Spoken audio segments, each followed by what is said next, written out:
video, let's talk about sex you must not have.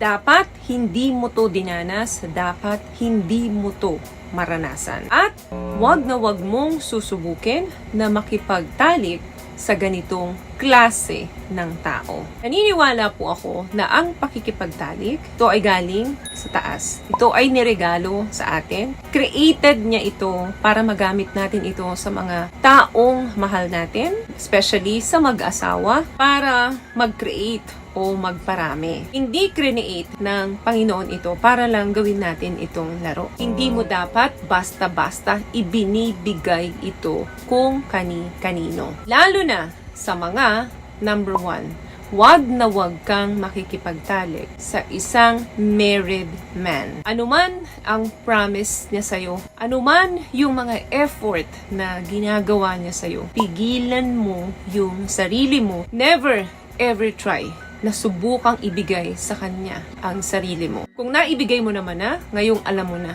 huwag mo nang uulitin. Ang isang married man, kapag hindi nila nakukuha yung gusto nila doon sa kanilang mga wives, talagang maghahanap yan sa iba. Huwag na huwag mong hahayaan na ikaw yung maging comfort ng married man na ito dahil sa oras na hindi mo na maibigay yung sex na pangangailangan niya, iiwan ka niyan at maghahanap yan ng ibang babae na kung saan pwede niya uling makuha ng ganung kadali. Subukan mong wag na makipagtalik dyan. Ewan ko na lang kung magstay pa yan sa'yo. Hindi ka lang nagkakasala sa sarili mo, sa mata ng tao, at sigit sa lahat, sa mata ng nasa taas. Number 2, wag na wag kang makikipagtalik sa boss mo. Don't cheat where you eat. Pwede niya kasing gamitin sa'yo yan bilang weakness mo.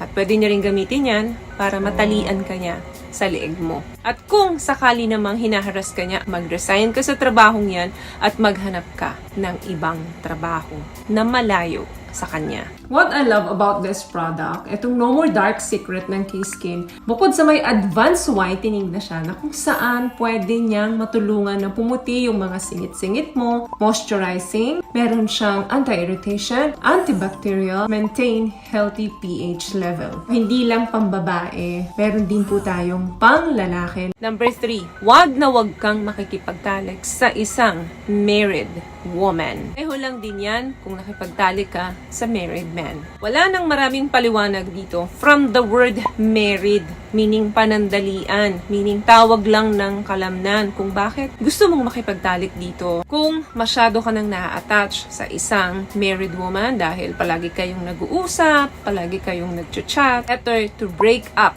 the closeness or kung ano paman yung tawag nyo dyan. Hindi lang sarili mo ang nasisira mo, but yung pamilya ng babaeng ito. Another thing, wag na wag kang makikipagtalik doon sa mga taong nagsisilbi sa Diyos. Ano tong mga to? Pastor. At ganun din po ang mga pare or mentor. Kayo po ay itinalaga para maging tauhan ng Panginoon. So, kung hindi mo asawa yan, wag na wag kang makikipagtalik. Never take advantage of God's people, whatever happen. No matter what.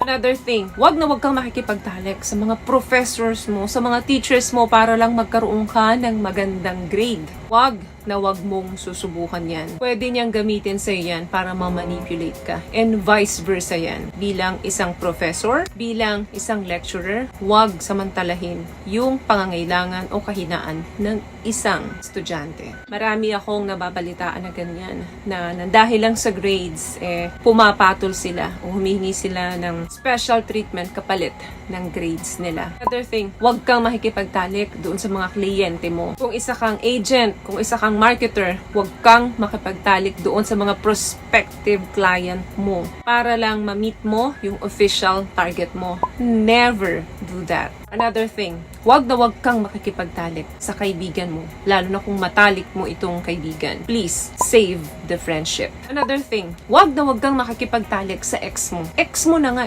bakit ka pa makikipagtalik? Hindi porket ginagawa nyo ito noon ay pwede nyo pa rin gawin yan hanggang ngayon. Ang sex po ay isang sagradong bagay. Hindi po ito isang habit na kapag gusto mong gawin or naramdaman mo ay pwede mong gawin kahit kanino. Pwede mong gawin doon sa taong available na makipag-sex sa'yo. Hindi po ganito yan. Ang sex ay isang regalo galing sa Kanya na dapat ginagamit natin sa tamang tao. yan yung kasama mo ngayon, yung asawa mo ngayon. It's a responsibility para sa husband and wife na pagsaluhan nila ito. Kaya iwasan mong makipagtalik sa mga klase ng taong na pag-usapan natin dito. So yun lamang guys ang video natin for today. At kung nagustuhan niyo pong ating video, please give it a thumbs up, comment down below, and also share this video na rin po sa mga kaibigan na sa tingin niyo matutulungan ng video natin. Once again, palagi po kayong mag-iingat at palagi po kayong manalangin. Thank you guys for watching and see you in our next one. Always love yourself and be a blessing. Bye!